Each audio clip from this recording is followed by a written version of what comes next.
அனைவருக்கும் வணக்கம். இன்னைக்கு இந்த வீடியோல நம்ம திருக்குறள்ல விலையேற்றத்த பத்தியும், வரி விதிப்ப பத்தியும் என்ன சொல்லியிருக்காங்க திருவள்ளுவர் அப்படின்றத நம்ம பார்ப்போம். விலை ஏறுனுச்சு அப்படின்னா, மக்களோட மனநிலைமை எப்படி இருக்கும்? பொருளாதார நிலைமை எப்படி இருக்கும்? அப்படின்றதையும் நம்ம பார்ப்போம். குறள் 552 வேலோடு நின்றான் இடி என்றது போலும் கோலோடு நின்றான் இரவு.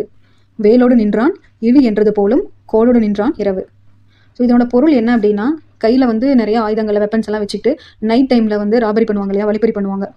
இன்னசென்ட் பீப்புள் கிட்டலாம் இருக்கிறதெல்லாம் புடுங்கி முன்னாடியெல்லாம் அந்த அந்த காலகட்டத்தில் அப்படி தான் வலுக்கட்டாயமாக வாங்கிக்குவாங்க. ஸோ ஒரு நாட்டை ஆட்சி பண்ணுற ஒரு அரசன் வந்து எப்படியெல்லாம் இருக்கக்கூடாது அப்படின்றதையும் சொல்லியிருக்காங்க. இந்த காலகட்டத்தில் நமக்கு மன்னராட்சி இல்லை, மக்களாட்சி வந்துருச்சு. மக்களாட்சி அப்படின்ற போது ஸ்டேட் எடுத்துக்கிட்டோம்னா சீஃப் மினிஸ்டர் இருக்காங்க, யூனியன் டெரிட்டரி அப்படின்னா அட்மினிஸ்ட்ரேட்டர், கவர்னர் அவங்களாம் இருக்காங்க. இந்தியாவை எடுத்துக்கிட்டோம்னா பிரைம் மினிஸ்டர் இருக்காங்க. ஸோ இவங்கெல்லாம் எந்த மாதிரி வந்து மக்களை ரொம்ப டேக்ஸ் மூலமாகவும் விலையேற்றத்தின் மூலமாகவும் கஷ்டப்படுத்தக்கூடாது அப்படின்றதான். மேக்ஸிமம் நம்ம இந்த காலகட்டத்தில் வந்து பார்த்திங்கன்னா நிறைய டைப் ஆஃப் டேக்ஸ் வந்து நம்ம கட்டுறோம். Water tax, property tax, central tax, state tax, GST, custom duty, capital gains tax, இந்த மாதிரி சீவேஜ் டேக்ஸ், இந்த மாதிரி நிறைய நம்ம வந்து டேக்ஸ் வந்து பே பண்ணுறோம்.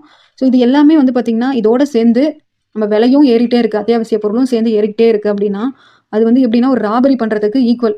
நம்ம முன்னாடி சொன்னோம் இல்லையா, வெப்பன்ஸ் எல்லாம் வச்சுட்டு நம்ம கிட்ட வந்து வலுக்கட்டாயமாக நம்ம பொருள் எல்லாம் இருக்கிறது எல்லாத்தையும் கட்டாயப்படுத்தி பண்ணுவாங்க. ஸோ அதுக்கு வந்து ஈக்குவல் தான் இது. இந்த மாதிரி ஏகப்பட்ட வரி விதிப்பும் மேலும் மேலும் இருக்கக்கூடிய எல்லா கூடுதலான வரி விதிக்கிறதன் மூலமாக மக்கள் வந்து கஷ்டப்படுறாங்கன்னா அந்த ராபரிக்கு ஈக்குவல் அப்படின்ற மாதிரி நம்ம திருவள்ளுவர் சொல்லியிருக்காரு. சாதாரணமாக நம்ம வந்து ஒரு கேட்டகரி பண்ணிடலாம் பீப்புளை. தினக்கூலிக்கு போகிறவங்க, மாத சம்பளம் வாங்குறவங்க, லக்ஸரி பீப்புள், பிஸ்னஸ் பீப்புள் அப்படின்னு சொல்லிடலாம். இப்போ தினக்கூலி அப்படின்னா மாதம் என்ன ஒரு நாளைக்கு 100 ரூபாய் 200 ரூபாய் அந்த மாதிரி சம்பாதிப்பாங்க. சாதாரணமாக மாத சம்பளம் வாங்குறவங்கன்னா மேக்ஸிமம் 40,000 50,000 மினிமம் 10,000 அந்த மாதிரி சம்பாதிப்பாங்க. ஸோ இவங்களும் ஒரே மாதிரி தான் டேக்ஸ் கட்டுறாங்க. லக்ஸுரி எலைட் பீப்புளும் ஒரே மாதிரி தான் ஒரு சில டேக்ஸஸ் எல்லாம் கட்டிட்டு இருக்காங்க.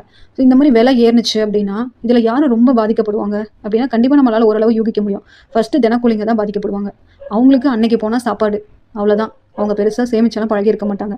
ஸோ அவங்களுக்கு வந்து பார்த்திங்கன்னா ரொம்ப அடி வாங்கும். இன்றைக்கி வேலைக்கு போகல அப்படின்னா அவங்க வீட்டில் யாராலையும் சாப்பிட முடியாது. ஒரு நல்லபடியான ஒரு சாப்பாடு அவங்களுக்கு இருக்காது.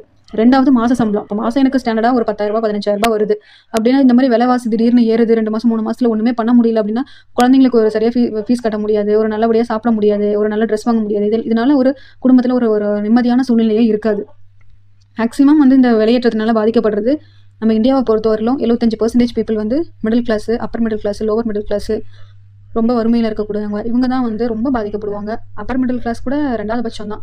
ரொம்ப மிடில் இருக்கவங்க, ரொம்ப கீழே இருக்கவங்க, வறுமை கோட்டுக்கு கீழே இருக்கவங்க இவங்கெல்லாம் ரொம்ப ரொம்ப பாதிக்கப்படுவாங்க. ஸோ கால்டு எலிட் பீப்புள்ஸ் அவங்களுக்குலாம் இது பெருசாக வந்து அஃபெக்ட் ஆகாது. இந்த 75% 75லேருந்து 80% இருக்கக்கூடிய பீப்புள் தான் ரொம்ப ரொம்ப பாதிக்கப்படுவாங்க.